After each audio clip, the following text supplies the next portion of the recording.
once again, good evening, everyone. Thank you all for being here tonight. I am standing in for President Bennett Meany, who has recently suffered the tremendous loss of her mother. Our thoughts and prayers are with her and her family during this difficult time. Now I would like to call the meeting of February 26, 2024 to order.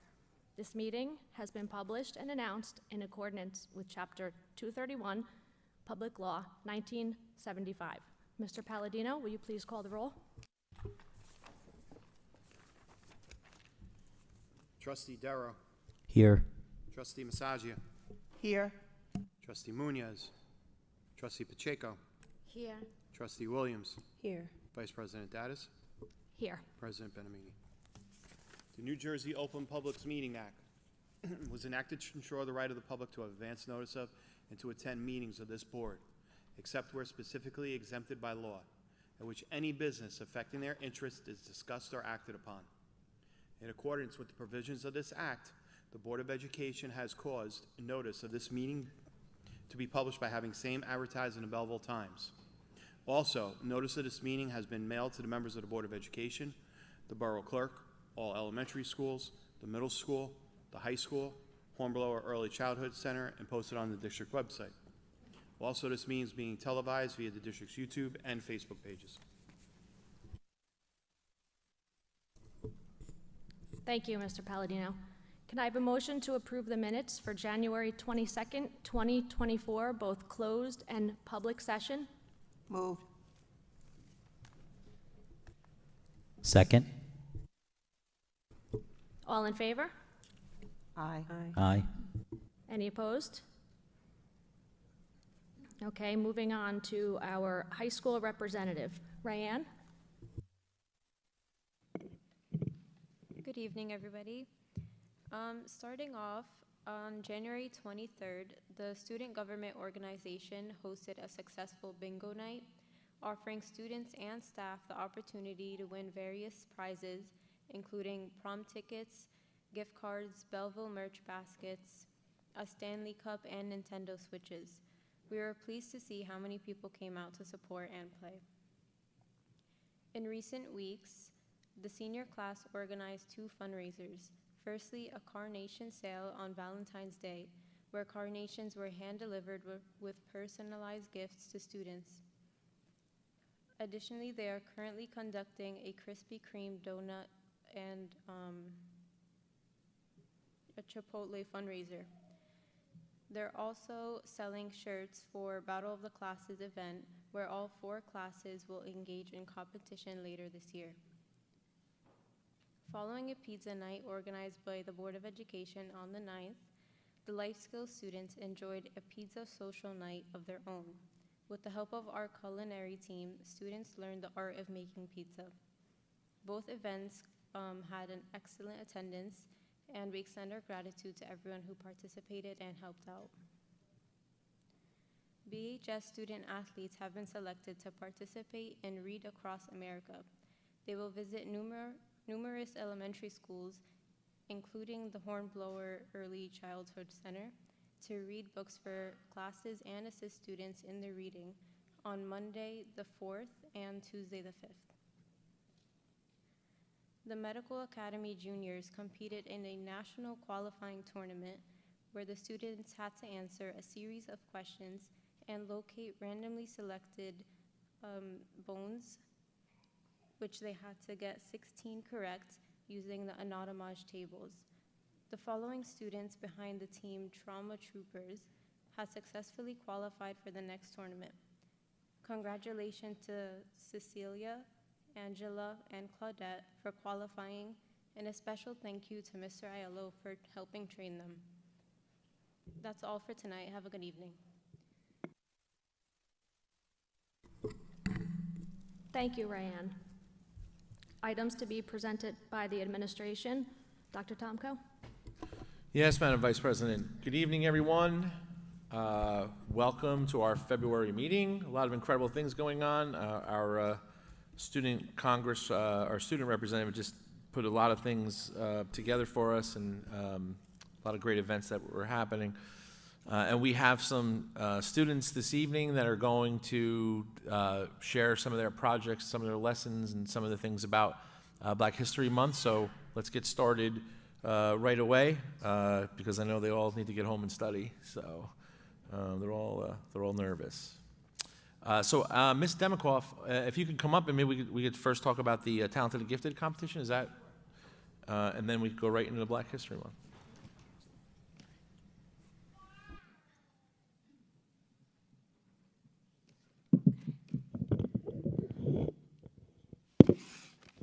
Hello and good evening, everyone. Dr. Tomko, members of the Board of Education, and members of our Belleville community. It's always a pleasure to stand here before you because I get to do the fun stuff and announce all the great things that our students are doing. Some of the great things anyway, not all of them, but a lot of the great things and wonderful accomplishments that our Belleville students are doing each month. So in the Talented and Gifted department, our elementary students entered a competition called Totally Global. The content of this competition entails knowing about regions in the U.S., state capitals, world geography, knowledge about artists around the world, U.S. presidents, New Jersey countries, and U.S. monuments.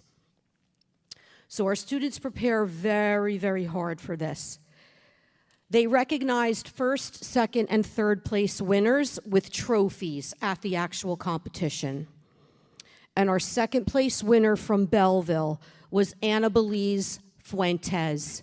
Anna Belize, if you're here, would you please come up?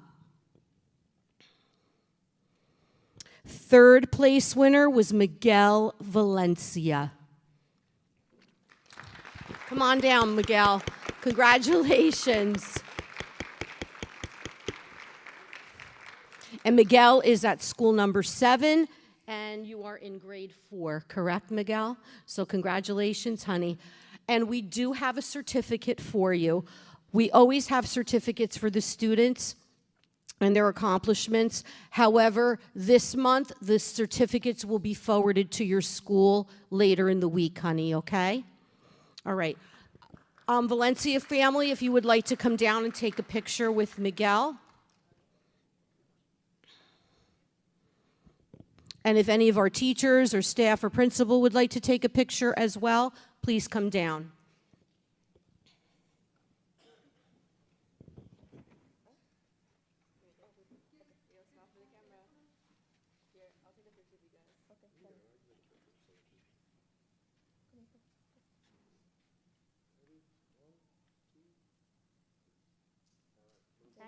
Thank you. Congratulations, Miguel. And congratulations to Anna Belize. Your certificate will be forwarded to you.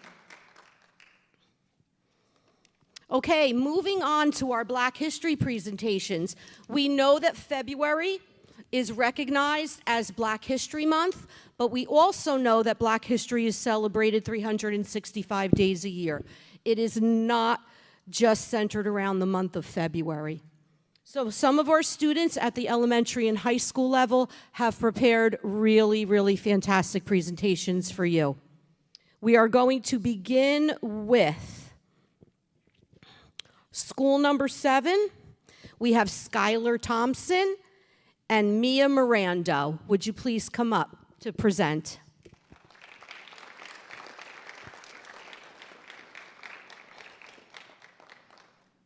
Skylar, once again, is school 7, grade 5. And Mia is school 7, and she is in grade 6. Would you like to have the microphone?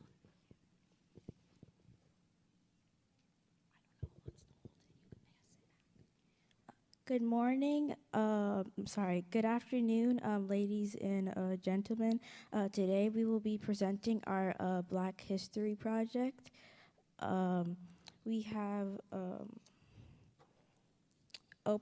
Simone Biles, Jackie Robertson, Oprah Winfrey, Beyonce, Barack Obama, Michael Jordan, Martin Luther King Jr.,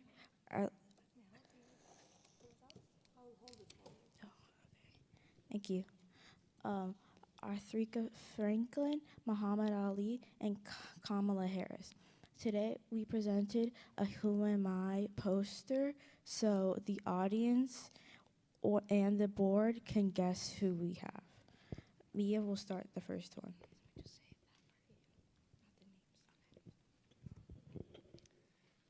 26-year-old American gymnast has 30 medals and is the most decorated gymnast in the world.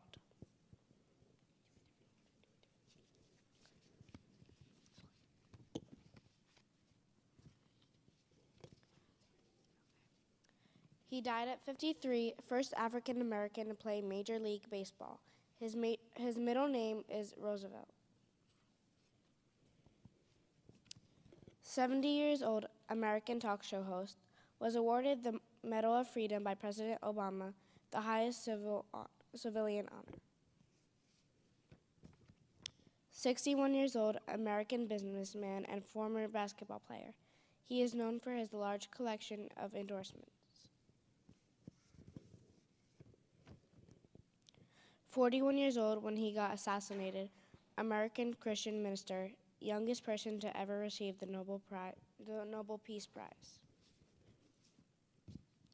76 years old when died, singer-songwriter, first woman to be inducted into the Rock and Roll Hall of Fame. He died at 79 years old, fighter to the world and heavyweight champion. He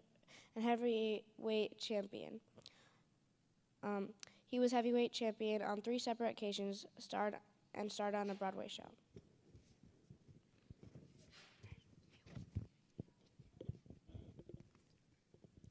Our last two are 62 years old, first African American president and born in Hawaii. Lead singer of the R&B group Destiny Child, 42 years old, won a talent show at 7 years old. Thank you for listening to our presentation and have a nice day.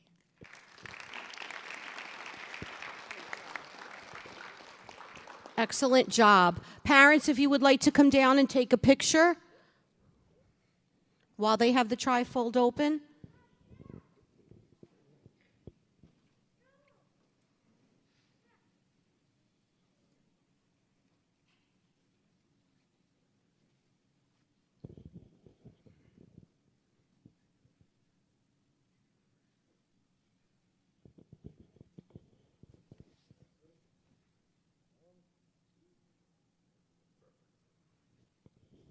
Thank you very much, Skylar and Mia, from school number 7. Great job. Moving on to school number 9. I would like to invite our teachers to come down, please, as well as our principal, Mr. Joseph Rotunda, Miss Sharon Greco, and Mrs. Antonella Fasolino Parapato. Would you please come down? Students, we have Jacob Rivera in 3rd grade, school 9, Mason Eastrick, grade 5, and Sophia Cabrera, also 5th grade. Would you please come down? They are going to present a wax museum for you.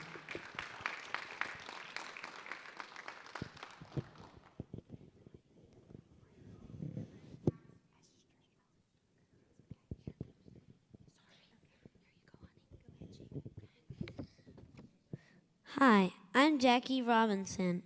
I was born on the 31st of January, 1919. I was the first African American to break the color barrier in baseball on April 15, 1947. I have 4 siblings, Willa Robinson, Mac Robinson, Frank Robinson, and Edgar Robinson. I played as an infielder and an outfielder. I retired from baseball in 1948.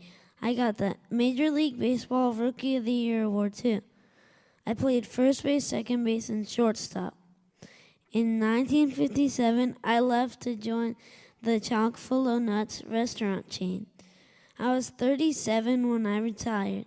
When I first started playing baseball, white people did not always want to be on my team or to play against me. It was very difficult for me. However, I ignored their racism and continued to do what I love, play baseball. When I played baseball, I was number 42. In 1997, the MLB retired my uniform number across all major league teams.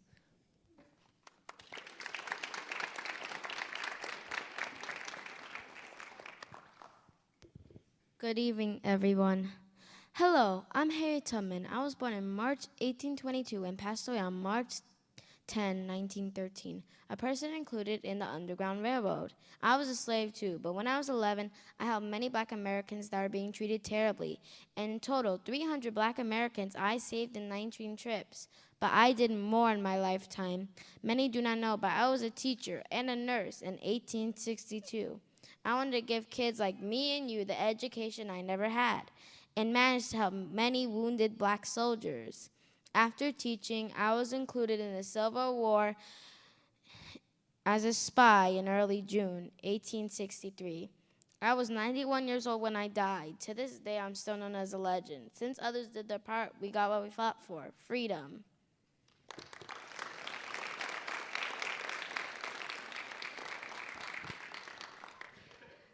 Hello, I am Michael Jordan. I was born on January 17, 1963. I am a famous basketball player in the NBA and inspired many people. I played on the Chicago Bulls with some of my teammates named Scottie Pippen, Dennis Rodman, and Magic Johnson.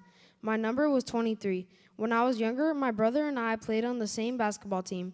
My brother took the number I wanted, which was 45, so I chose to divide that number in half and got 22.5. I then rounded up to 23. I was a shooting guard. I played 15 seasons in the NBA between 1984 to 2003. I won 6 NBA championships with the Chicago Bulls. I inspired many people and helped them to follow their dreams and believe in themselves, and I was a huge inspiration in the NBA.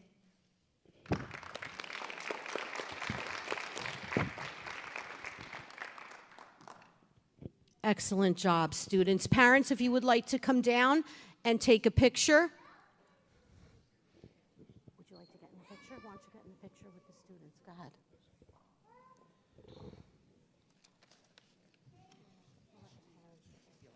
Yeah. Go right ahead. Yep, whatever they would like to do.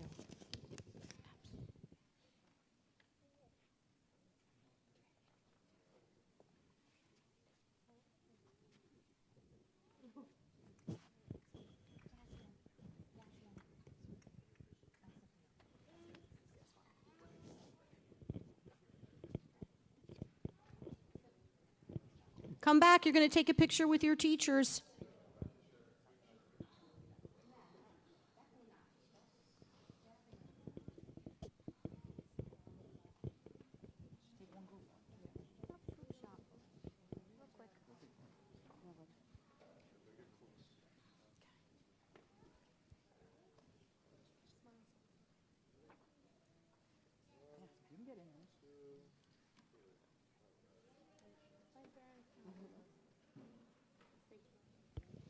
Thank you, School 9.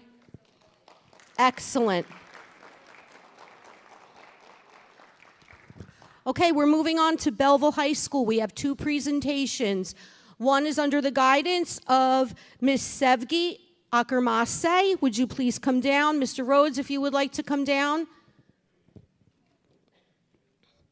And our student is Crystal Mieses de Jesus. Would you please come down, Crystal?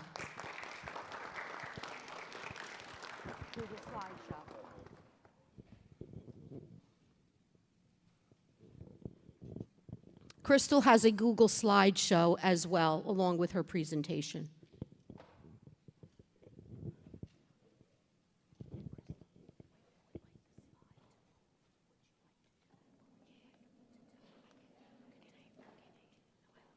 Here's the microphone for you. Okay, it's going to be on the screen. Can I present it in there? Do you want to stand here? Yeah, of course you can. Yeah, because I want to try it. And you just...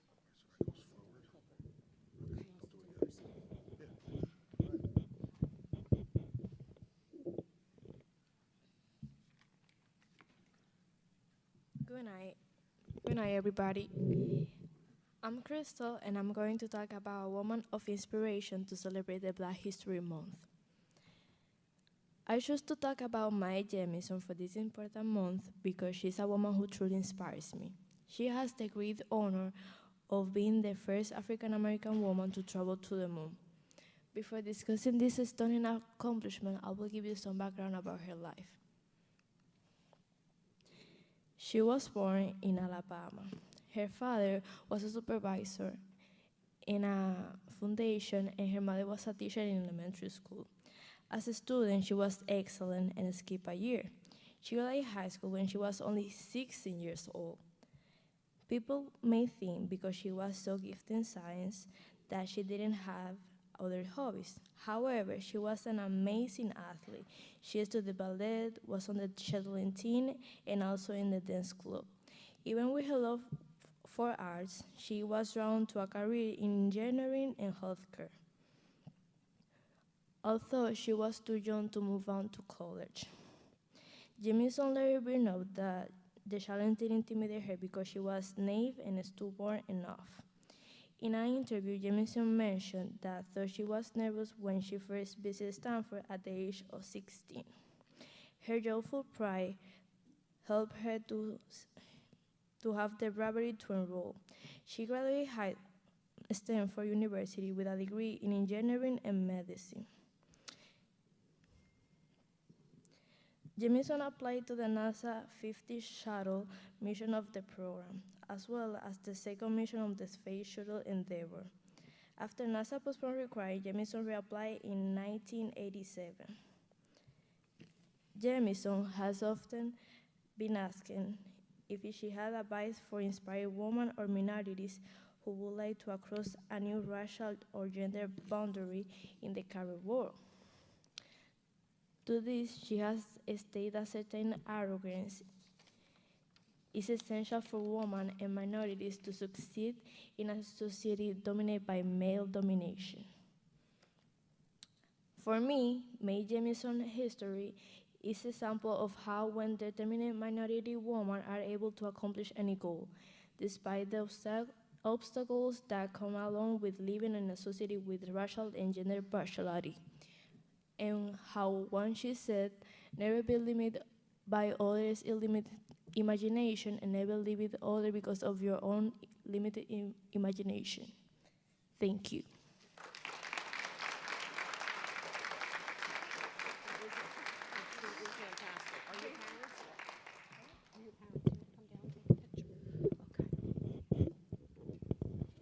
Okay, parents, if you would like to come down and take a picture of Crystal, that was excellent, Crystal. Thank you very much for your presentation on Mae Jemison.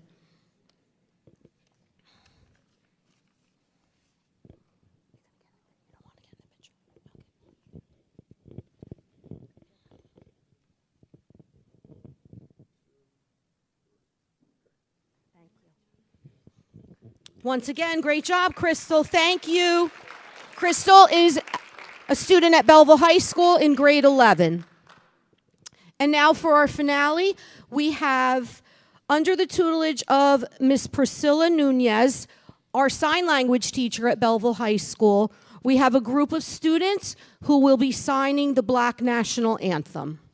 Students, would you please come down, along with Miss Nunez.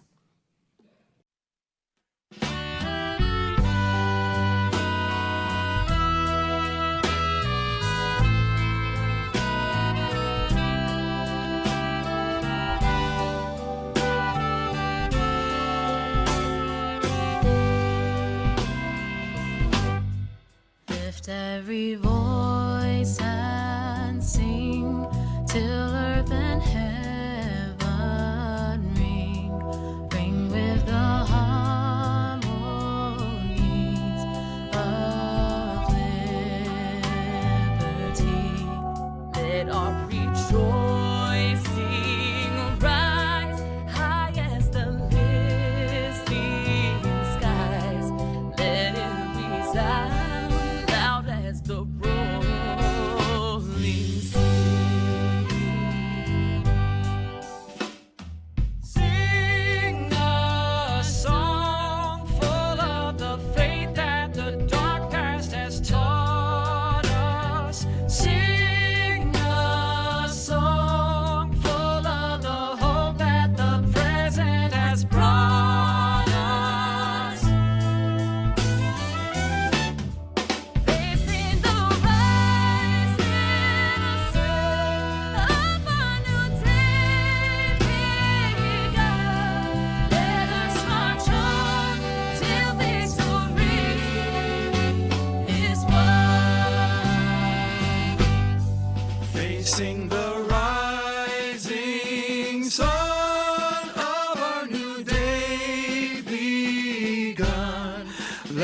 us march on till victory is won.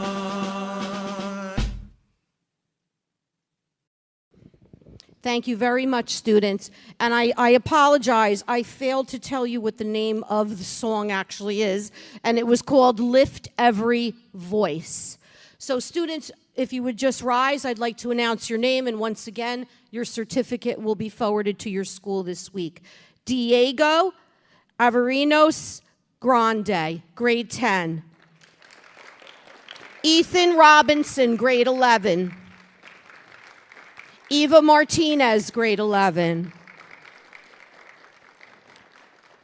Isabella Chirino, grade 9. Lee Irizarry, grade 9. Matias Mendes Calderon, grade 9. Max Bell Villarin, grade 9. Michelle Pazuzaka Hernandez, grade 9. And Ori Akand, grade 10. Ms. Nunez, would you please come up and take a picture with your students?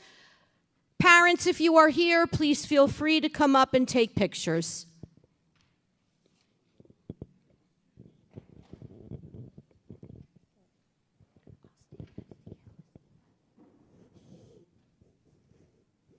Now, the sign for I love you is this. So this is the iconic what you do if you know sign.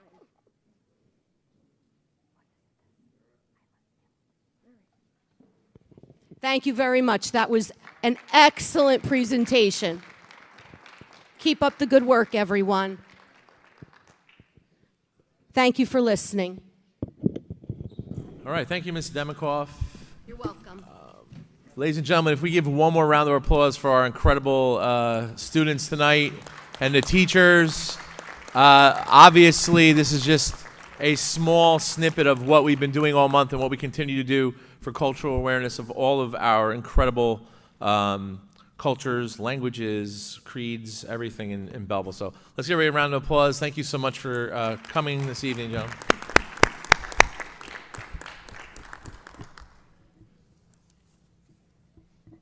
Can we just, is it all right if I just continue moving forward? All right, we're going to move forward now. Again, thank you all for coming tonight. I don't know if you're all staying or not, so this would be the time to exit, is what I'm saying. Is what I'm trying to say. Thanks. You know, this last presentation here at the ASL is something that we've been working to get here. Ms. Nunez and the team here, you know, Mr. Rhodes and the curriculum team, Mr. Lipo, Ms. Shanklin, just an incredible job getting that program in here. It's a very important program, something dear to my heart. I think it's important that we give our students another way to communicate. Sometimes a second language is not always, you know, it doesn't always have to be a spoken language. And this is just an incredible thing for our kids. And thank you so much for being part of our community here. And hopefully we can just grow this program. But they just did an incredible job. So thank you so much. Excellent. Excellent job. Yeah, let's do it again. Okay, a few other things, and then I have a little bit of setting the record straight for those of you who would just give me a brief moment or two. But first, the school calendar is also up for approval tonight. I want to thank the board for working with us on that, the union leads, and Ms. Luna. Ms. Luna is the one who really puts this together, and I don't think I thank her enough for everything she does, so thank you very much. Please utilize that to your best ability as a family to make sure that your children are here every day, that school is in session. Please plan your trips and vacations around those things. I think it's very important. That's why we try to get it out to you as soon as possible. And I'm looking to do maybe a 2-year calendar again in the next few months, so we can, now that we're post-COVID, we can kind of let you plan a little better. So you probably heard a lot about the tutoring grant that we've talked about for almost a year now. It seems like it's been almost a year, the high impact tutoring grant. That's finally making its way to Belleville, finally making its way to help us with our RTI program and other things that we are going to be rolling out with our CASA, our center down on Cortlandt Avenue, which hopefully will be opening up within the next week or two. You'll be getting something from, I think, Ms. Shanklin and myself over the next day or so for parents to let them know what this grant is about and how it's going to impact your children, for lack of a better term, impact your children in their classrooms. Even though some part of this, not maybe particularly this grant, but the tutoring piece will happen at night because, again, we found here as an administration and a board that we wanted to support our families at night for the reinforcement the best we could. So that's where CASA came about. But this high impact grant is really based on what is happening also for reinforcement for our teachers in the building. So it's a little unconventional, and you'll see it in most districts because how do we do this during the day? Well, we're going to have some students, working independently in the back of a room with a tutor that might be virtual. Some other students will be in small groups. So again, we ask that you're just patient with us as we kind of roll this out with the students, teachers, and staff. We're not saying we're going to not make some mistakes or make adjustments, as we will need to do that. But I think the purpose and the funding is there for the right reason, for learning loss and some retention and to really enhance some of those skills. So we're excited to get it started. Again, no fault of Belleville why it's delayed. Really can't blame anyone at this point. So we're just going to say progress and let's get it done. That's basically it. So that's my thing on that. And that brings me again to CASA, which is something we've been working on, the Center for Achievement and Academic Success and Achievement. And I think you'll be very excited about what we have there. We have an e-theater for our esports teams and other events that we'll be holding there. We have a whole tutoring module in there. We have a PD, a very large professional development center, which will also be renting out to groups. Registration will be down there, and then an ESL or ELL welcome center for those parents from other countries that come to Belleville or the United States for the first time. So it's going to be a really incredible place, and we can't wait to cut the ribbon on that. So that's culminating over the next week or so. little parched. My apologies. All right. So, unfortunately, I'm probably now going to spend a few minutes on the biggest waste of time, I think, in my 25-year career. And I've had some big wastes of time in my life, but this is going to be a waste, but it's extremely important to bring it up to all of you because when I was being raised by my parents who have been gone for a long time, the one thing I do recall is my father always saying to me, if somebody's not telling the truth or if somebody's making you seem like you're doing something wrong, you always have to set the record straight. Not so much for yourself, but for the people that surround you as well and support you. And that's what I need to do tonight because an absolute injustice, I think, occurred last month with regard to this board supporting all the progress that we've made and moving forward and moving ahead with some additional projects that we think are very important for this township. And as we know, 10 years ago, almost 10 years ago when I first came here, this district was in over $4 million of debt. You were assigned a state monitor, not only for the egregious things that were happening here, to teachers, to union leaders, to kids, all those things that were happening allegedly.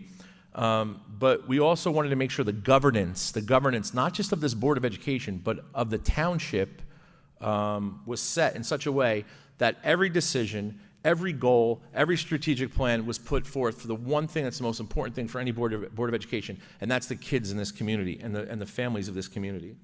So when I came here to join this team back then, that was the promise. And I think in almost 10 years' time, we've done an incredible job coming from a place that everybody used to laugh at when I first got here in this state to now everyone envies all the things that we've done here. And we've done that all together. Not saying we got along all the time, but we did that together. We had our differences. We had our differences during COVID. We had our differences before COVID. But we always came together for the greater part of this community, and absolutely with our kids in mind first. And I've always said, and the administrators are here again tonight, thank you for taking your time out again, but I've always said specifically to anyone who's in an administrative role in this job or anyone who is wants to aspire to be an administrator. Once it's not about the kids anymore, you have to pack up your stuff and you have to go. You have to go work somewhere else, because that's what this is about. So I need to set the record straight on being very clear, because there's obviously a miscommunication with some members of the Township Council with regard to a funding practice that we were requesting to them in January, that the board approved in December, to continue with something called the ECIA, which is an improvement authority. If you recall, the county executive, who's Mr. DiVincenzo, county executive, Senator Ruiz, and some other influential members of state and county offices, put together an improvement authority for townships like Belleville to borrow money at a very reduced rate, so that districts just like us that were in trouble can move forward in progress, okay? Since that time, we've done so many incredible things for this community and other people that enjoy this community as well. The most prominent thing that I can say that we all enjoy through this improvement authority was the Queerman Field project. Just a beautiful piece of landscape now that when you come to this town and you visit the town, we have colleges that want to rent it out. We have people that want to, enjoy the day on it, walk around the track. It's just an incredible thing that this board was able to put into a budget through borrowing money through this ECI development. We found that by borrowing this money and doing some of these projects, it was the only way that we can do this and make it affordable for the citizens in Belleville. Mr. Palladino, who is our business administrator, for those of you who may not know, and myself, basically asked for 10 minutes for the county executive because he was extremely busy, and he gave us more than that, actually. And we basically begged him. We said, we need more money. We have this money in a budget already for next year. We know that the taxpayers have already put their money into it. There will be no difference in tax levy. We're gonna keep it as close as we can. But we just need you to open up this again, because it was ending. It was coming to a 5-year end, which ends this year. Through his support of almost, I would say, every town in this county, but I know he supports Belleville more than I could even imagine anybody else can. They opened it up really basically for us. They went together with their bond counsel. They put together all the funding and basically opened it to us. And we put together 4 or 5 projects for this community that we knew that we couldn't do unless we either raised your taxes more or we were able to extend this bond for a few more years. And that includes new advanced furniture. That includes a field at the new middle school. So don't forget, the middle school students have never been outside for gym. So we have a nice field that we have an idea for at the middle school that's kind of connected to a breezeway idea that's just going to really beautify the center of town. And a few other projects that have to do with an e-theater and some other things that would basically really be a progressive motion for this district. Everyone was on board. We worked very hard on this for several months. And the only thing that is necessary is to get the support of your township council and mayor. That's all it is. Not a penny more, not a dime, not anything else, but we support you on this. I've equated it, and it's been in the paper. It's like a mother or a father co-signing a car loan for a kid for the first time and says, you know what? If you ever default on this or something happens, then we'll take over. Well, if we defaulted on this loan, we'd be in bigger trouble, right? We wouldn't be worrying about this loan anymore. We'd be in bigger trouble. That means we'd have no money to pay our teachers. We have no money to do anything, pay for food, none of that. So again, we made it very clear to everyone that these monies were already in the budget. The board didn't even have to do anything except vote yes, which is what they did in December. And I really appreciate all those members that did that. We explained this to the township, and we really just thought it was another, hey, let's all work together you guys did a great job finding the funding, and we're going to move forward. We put it together. There was a little hemming and hawing on the council aspect of the municipality. Had some questions. This is back December, January, and that's his job, and I have no problem with that, so we answered some questions. And then I was invited to a meeting, which brings me to the reason why I bring this all up. I had to give you some context on this because I think it's really important. Because I need to be very, very clear on this. the council as a whole, and in specific 4 individual members, has cost these taxpayers now to reach into their pockets and spend more money than necessary because they could not do a perfunctory vote on an ordinance for us. That's all it was, a perfunctory vote, right? Exactly. Let me tell you what that means in a nutshell. I challenge anyone in this township, and we usually have some members here that are always up here, but they're not here tonight, to find me an ordinance that the mayor and council in Belleville, over the last 10 years, 20 years, 30 years, has not given respect to at least the first reading of an ordinance. I challenge anyone to find that because I can't find it. And that includes cannabis dispensaries, massage parlors, tattoo shops, all of those ordinances and all those other things that we talk about at least got a first reading. So the expectation on that night on the 23rd was we would get a first reading to answer questions in between the first and second reading. Unfortunately, when there was a perfunctory vote for our first reading, where even the mayor said usually this is just something that we just do to kind of move it to the next vote, we had 4 individuals vote no for that. And that was Councilman Rovell, Councilman Notari, Councilwoman Strumolo-Burke, and the mayor himself, Mayor Melham, voted no on that. And I usually would just say, hey, let's forget about it. But of course, everyone had to justify why they voted no, or certain individuals had to justify why they voted no. I honestly think it was a very interesting vote. The no vote should have been the second vote, if anything. But the interesting thing, the reason why it makes it interesting to me is because at that meeting that we had, that I spent my time representing the board to answer questions, the mayor read from a statement from their attorney with questions on it, And the bond counsel said specifically that this was too premature to consider at this time. And my question was, well, was anybody going to talk to me about that before this meeting? I mean, obviously, if you're holding something in your hand, Mayor, so you got this before this meeting. Did you just get it 5 minutes before the meeting? And I found out that he actually got it a day before. Well, I don't know if he got it a day before, the township actually got it the day before. So I was curious as to why I would stand up to answer questions that are impossible to answer. And then I thought, okay, well, at least I know what these questions are. They'll vote yes the first time for the first reading, and then I'll have a whole 2 weeks to answer the questions so that they can support us, so we can all, again, be one cohesive unit so that we can continue to move this place forward instead of going back 10 years when this exact same thing was happening when I first got here. Almost identical, almost identical. You could call it whatever you like, but there's no other excuse for it. So the reality is this. Yes, if the mayor and council could vote any way they would like, that's fine. But for individuals like us who really don't need any support of theirs for this, no monetary support, nothing else but just, hey, you know what? We appreciate what you guys are doing, just like we try to work with you and you try to work with us. We're going to support you again, at least for the first reading. At least give me the first reading. First time in the history of Belleville, unless I'm wrong, and if I am, I will come up next meeting when someone shows me the first reading of anything that was shot down. Because I honestly think that this was a 100% politically charged vote without giving me the opportunity to answer any questions.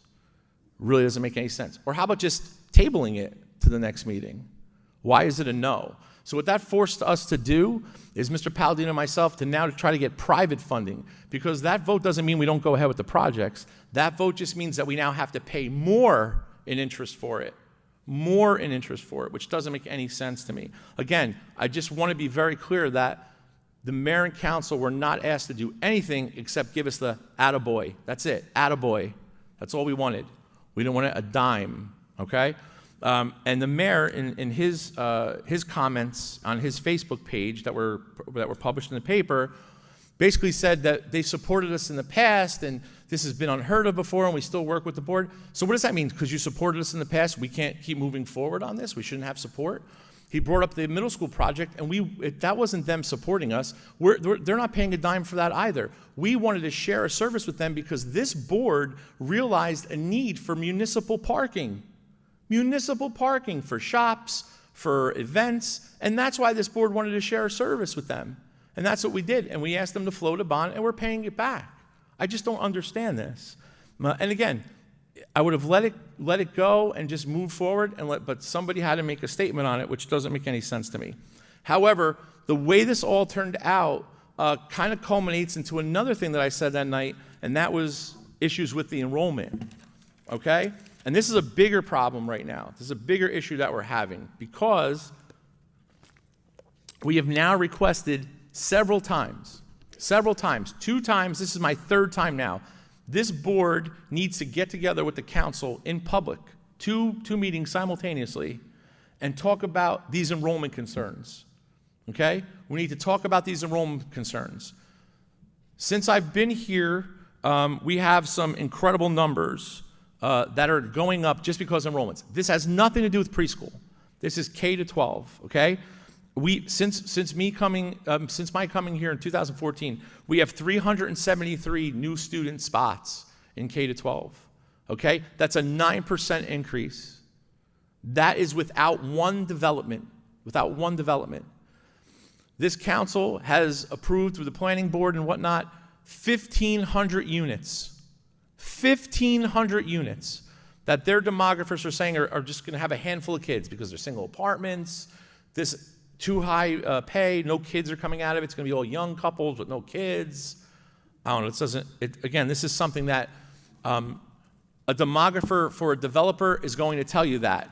So we use the enrollment experts in our field to come across with demography reports with regard to what we think may possibly happen. Now, of course, I don't have a crystal ball, and I'm not sure this is going to happen. These are projections. But the number I just gave you is a real number. You could go look at it on Smart Data, right on the NJDOA website. Take the enrollment when we were here in 2014 and take the enrollment now, and it's 373 different kids, not including the 350 or some odd pre-K kids that we added, okay? That's a real number, okay?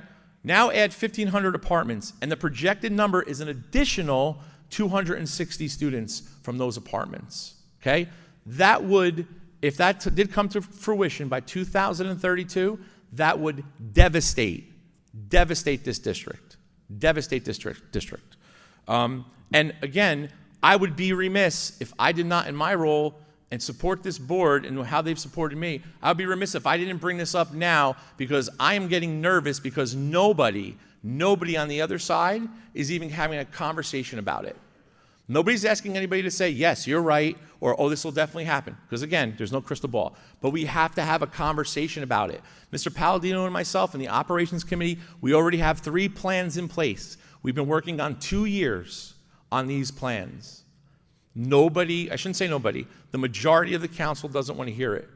Okay? I'm not mentioning any names tonight. You can all go back and figure it out from all these things.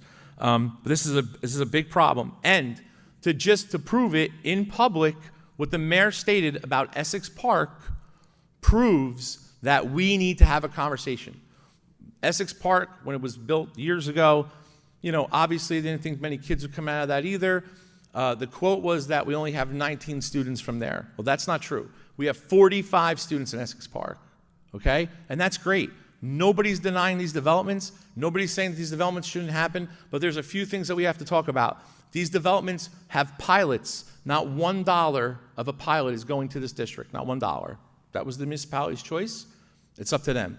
Number 2, we did not have a seat at any of these development meetings to talk about it. No engineer contacted my office or anybody I'm aware of, unless a board member didn't tell me, to say, hey, will this impact in any way? What do you think? Not even a conversation, okay? That's imperative. The new master plan that the township just came out with does not mention a school building. The new master plan does not mention a school building. So all of these things are miscommunications.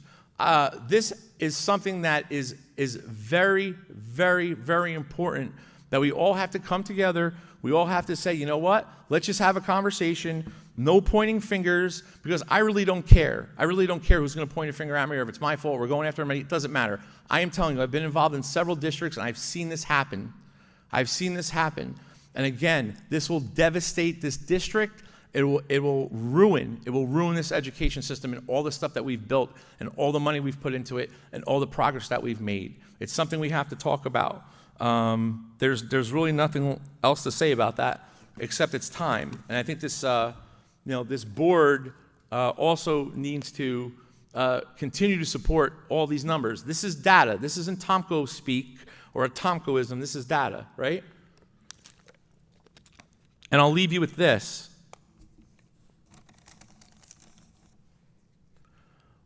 I'm doing a report that's going to be public pretty soon with regard to all this because I back it all with data. But we just took some 2-family houses over the past year or so that have been built or are going to be built. Just 2-family homes. We're not even talking about the developments anymore, okay? So the developments are one concern. And again, we're not going to realize those numbers maybe for 10 years down the road or whatnot.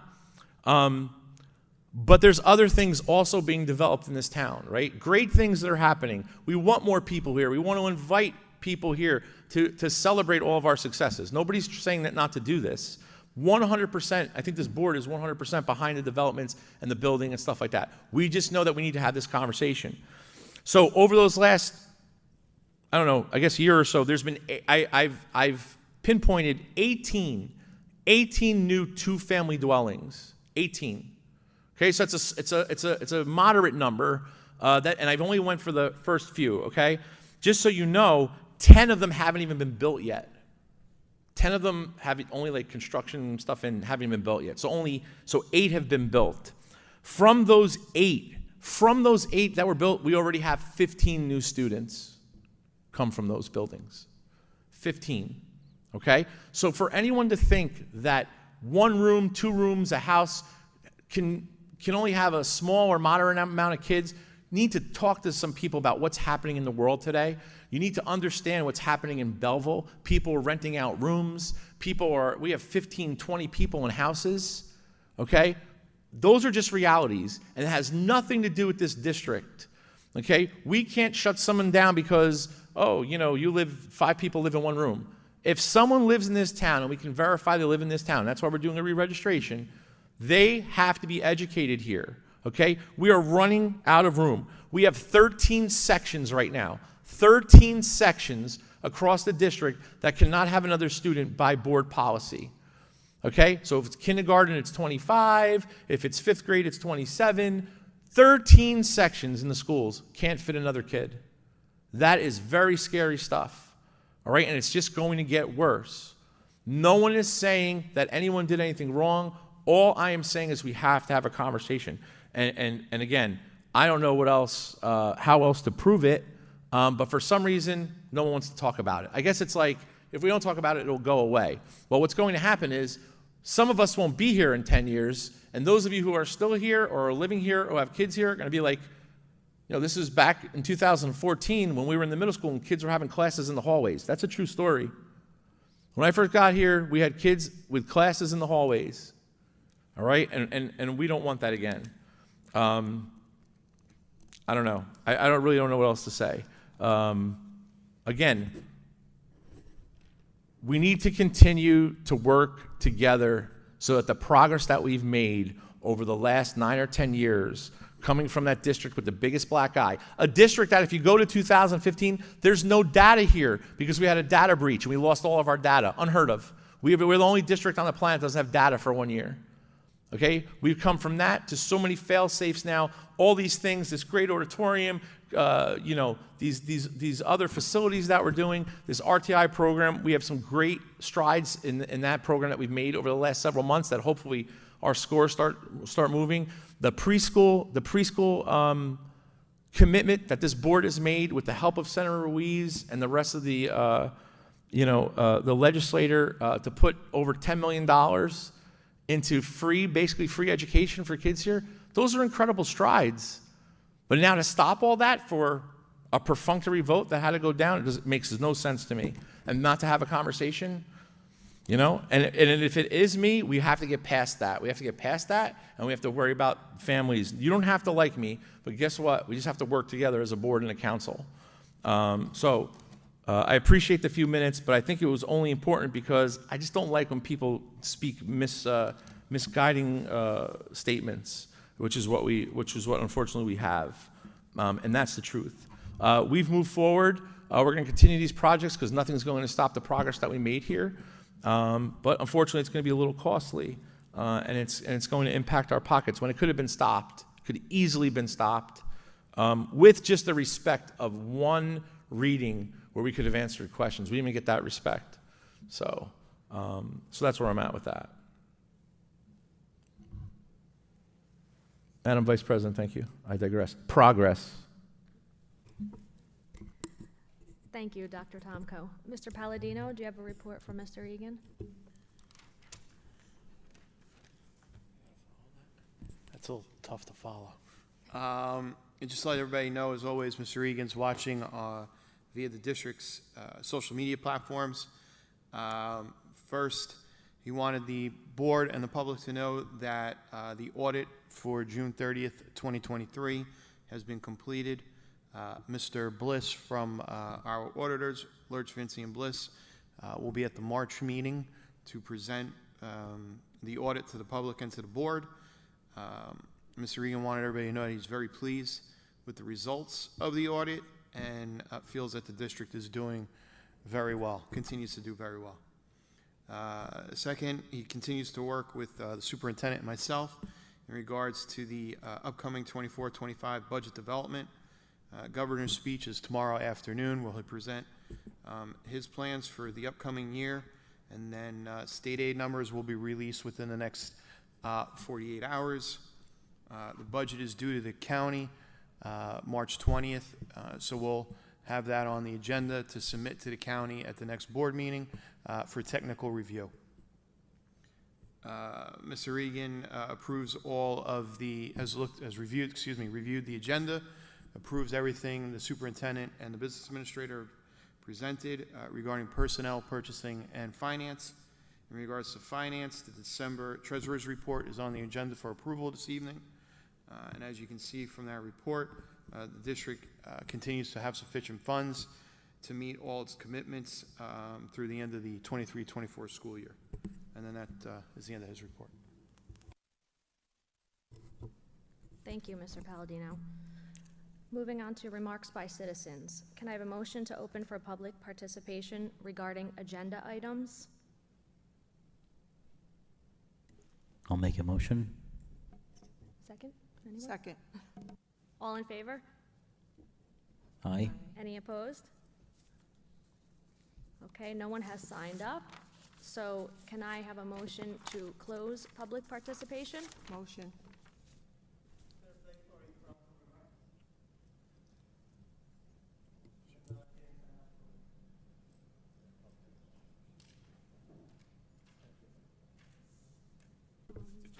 If I could just, this is for agenda items only. If you're looking for just general public comment or with respect to agenda items?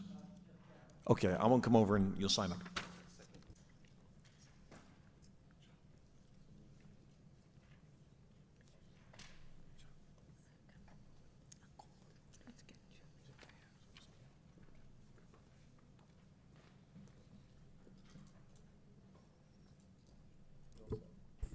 All right, can I have a motion to close public participation?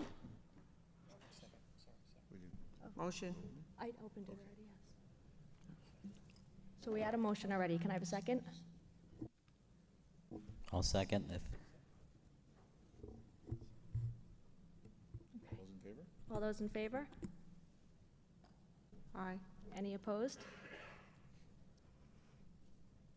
Okay, moving on to resolutions. Can I have a motion on personnel 9.1 to 9.33? Motion. I can second that. Any discussion? Hearing none, Mr. Palladino, please call the roll. Trustee Darrow. Yes. Trustee Masazia. Yes. Trustee Pacheco. Yes. Trustee Williams. Yes. Vice President Dattis. Yes. Okay. Curriculum and instruction, there is nothing there, so we are moving on to board action, board policy. Can I have a motion on 11.1 to 11.26? Motion. Anyone, second? I'll second that, that's fine. Any discussion? Hearing none, Mr. Palladino, will you please call the roll? Trustee Darrow. Yes. Trustee Massagia. Yes. Trustee Pacheco. Yes. Trustee Williams. Yes. Vice President Datus. Yes. Okay, we are at resolution. Purchasing and business services. Can I have a motion on items 12.1 to 12.32? Motion. I'll second it. Any discussion? Hearing none, Mr. Palladino, will you please call the roll? Trustee Darrow. Yes. Trustee Massagia. Yes. Trustee Pacheco. Yes. Trustee Williams. Yes. Vice President Datus. Yes. Okay, finance. Can I have a motion on 13.1 to 13.13? Motion.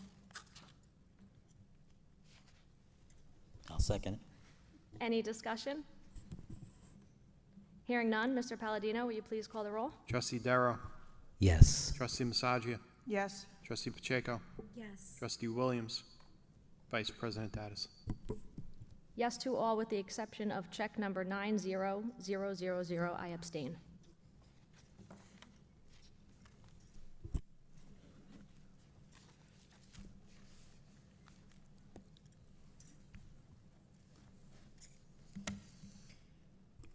Okay, remarks by citizens. Can I have a motion to open for public participation? So moved.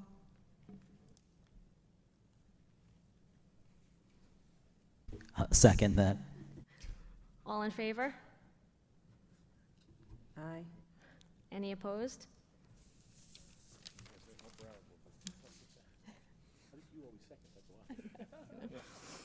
Okay, remarks regarding any items and issues that are relevant to the educational system.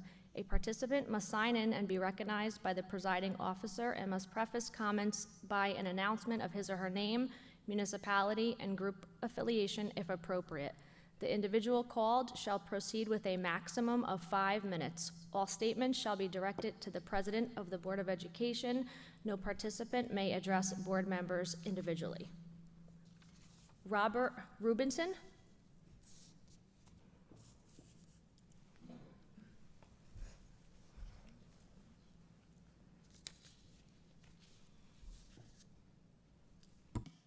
Hello, Robert Rubinson. I'm a teacher here at the high school, live in West Orange, and I'm a member of the BEA.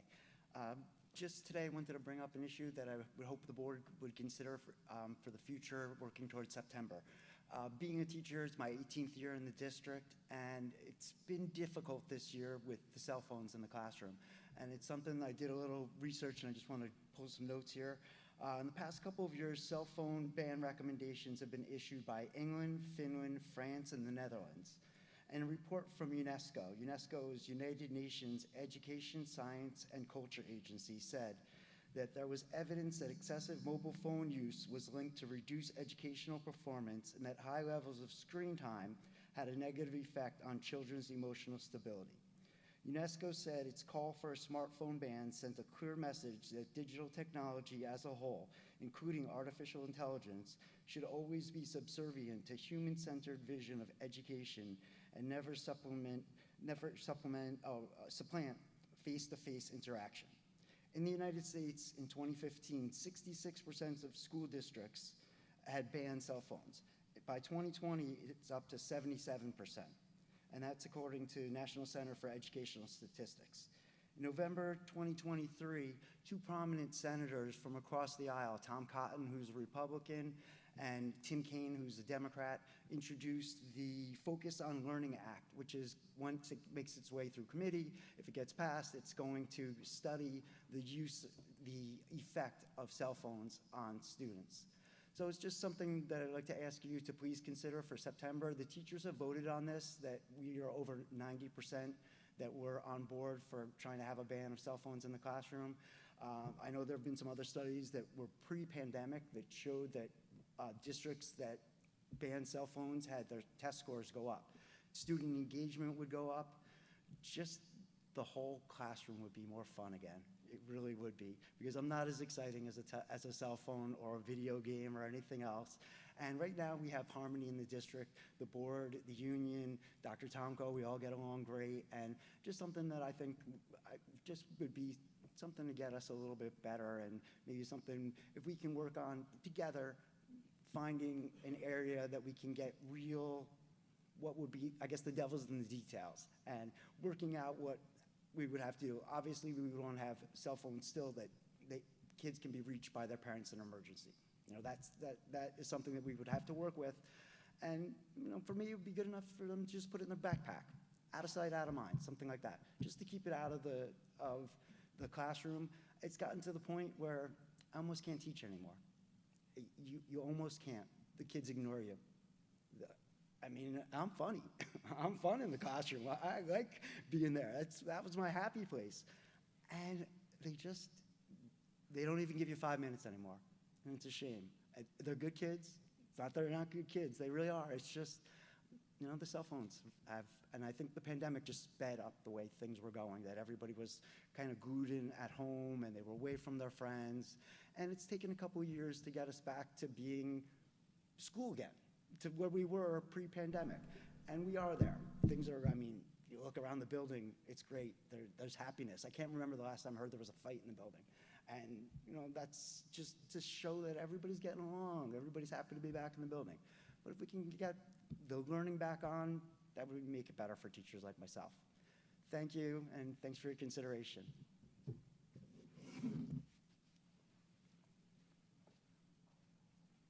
Thank you, Mr. Robinson.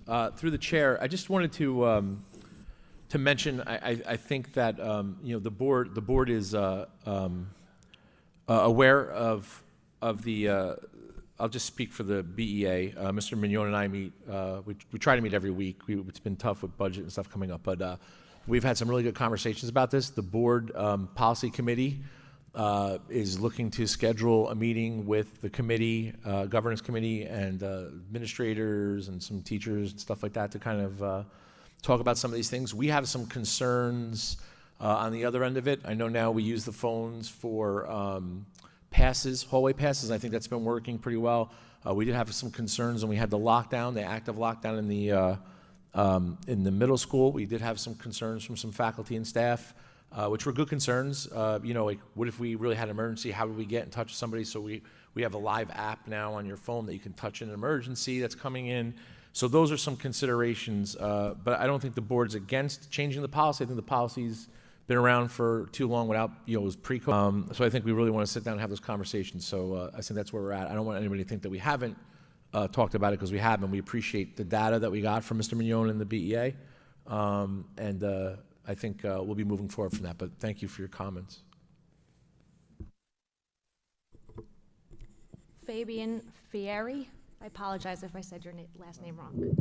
Thank you so much, and congratulations to the board for the great work you're doing, and the new elected members, Dr. Masaya and Dr. Pacheco. Great to see you sitting there. I had emailed some of the members of the board. I'm Fabian.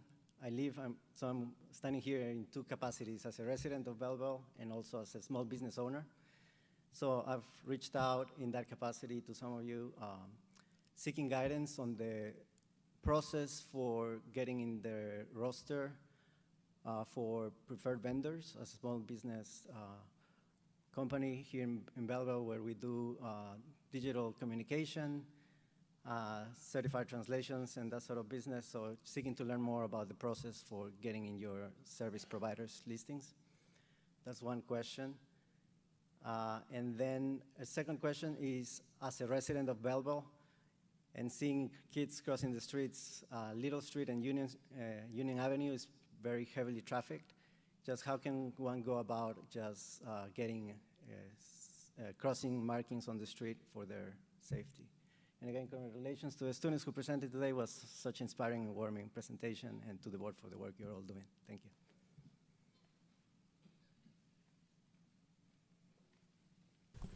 Mr. Friere, what's your address? 315 Little? Thank you for those comments, sir. Appreciate it.